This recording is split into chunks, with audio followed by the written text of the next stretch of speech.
What a fantastic way to end this great show.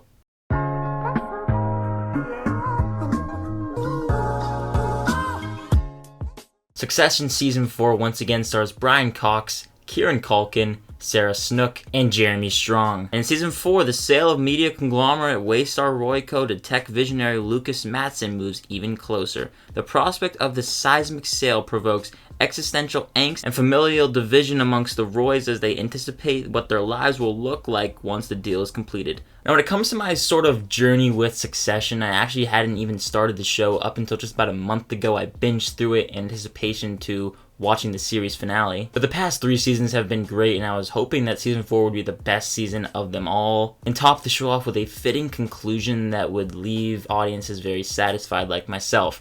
And I can't help but say how satisfied I am after watching that series finale. But before I get more into my in-depth thoughts on this season as a whole, make sure to hit that like and subscribe button if you enjoy the rest of this review, and comment down below what are your thoughts on Succession Season 4. But let's keep talking about the show. And just as a quick warning, this is going to be a spoiler-filled review. Now, of course, if you watched Succession Season 4, you'll know that in Episode 3, there was a massive change to the show as Brian Cox's character dies. I just want to say I think that was a brilliant decision to have because the tension has never felt higher in this show after his death. I've always thought that this show worked best when characters are butting heads and they're arguing with each other, and you get so much of that in this season. I do wish that Episode 3 might have had a bit of a stronger impact, specifically emotionally, and I don't love how they handled it as a whole, but I know so many other people were blown away by it. That is a really small nitpick, and the only other really small nitpick I have is the fact that the show can still have its slower moments. I've always thought that Succession can be weighed down by slower moments, with moments that are filled with a lot of dialogue, as the show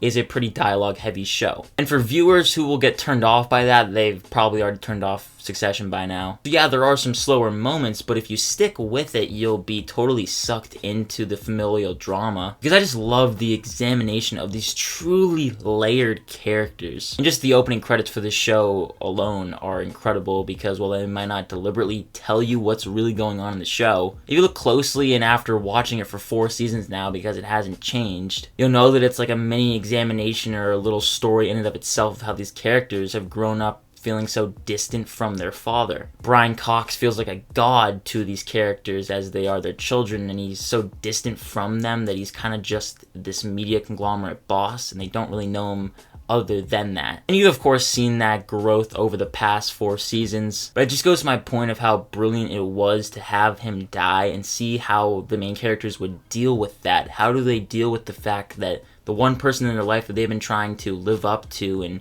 really make them be proud of them, and that person is now dead? How do they carry that legacy but also move on from it, or not move on from it and still try to carry on the legacy? The performances across the board are fantastic. Episode 9 is just a great look at the range of these actors because Kieran Culkin on one hand, who will just go from being the real clown of the show because he delivers a lot of the humorous moments, to then just being an emotional wreck delivering what is supposed to be like his farewell to his father at his funeral. It's incredible and gut-wrenching. Sarah Snook as well. Jeremy Strong is evil, but you can't help but sort of feel for him throughout this entire journey. The parallels to him and his father are insane, and I just love that layered writing and the nuances in between, because I do think this is the best written season of the show for sure. And the score has been such a big highlight throughout this entire show, and I feel like it goes overlooked as most scores tend to, but I feel like if you really pay attention and seeing how it incorporates into the episodes and the specific scenes, it's so powerful. I thought episode 5 was the best episode yet until you got to the finale.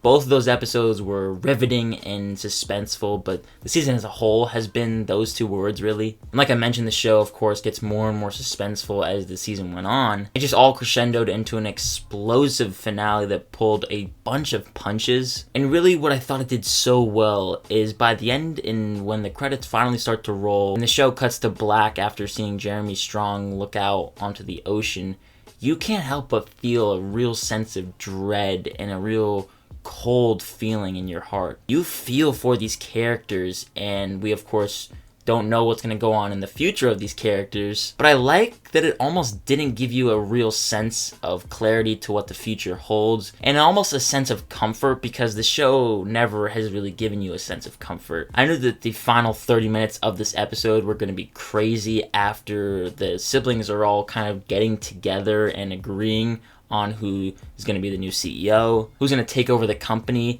Just by that point, I knew that something bad was going to happen, because up to this point, Succession has never been a show where the characters actually get to win. They always have to really work to even get something, and most of the time they don't end up winning, but I feel like that's what makes it so compelling. It's a dark and bleak ending. The finale was perfect for send-offs in terms of characters. The doors and the directions that they set the characters on for the foreseeable future, they felt warranted, and it felt like the right ending for each of the individual characters. And can I just say how much I enjoyed the balance of familial drama, like I mentioned, but also the dark sense of comedy throughout. It's terrific the way the show has managed to balance all of it throughout. Has been one of the highlights of the show for me. Amongst all the things to praise in the show, at the end of the day, there's always that real sense of drama throughout, and I think that's what makes it such a great show. In general, how the characters continue to get more and more layered as the seasons went on, how the episodes in season 4 crescendoed into a crazy finale. The performances throughout are all award-worthy, and they will get their recognition for sure. I truly just want to give massive props to the showrunners and writers for crafting such a brilliant piece, a story of tension and angst amongst this fictional family that you just can't help but be sucked into all the drama throughout. I'm gonna give Succession season 4 an A-.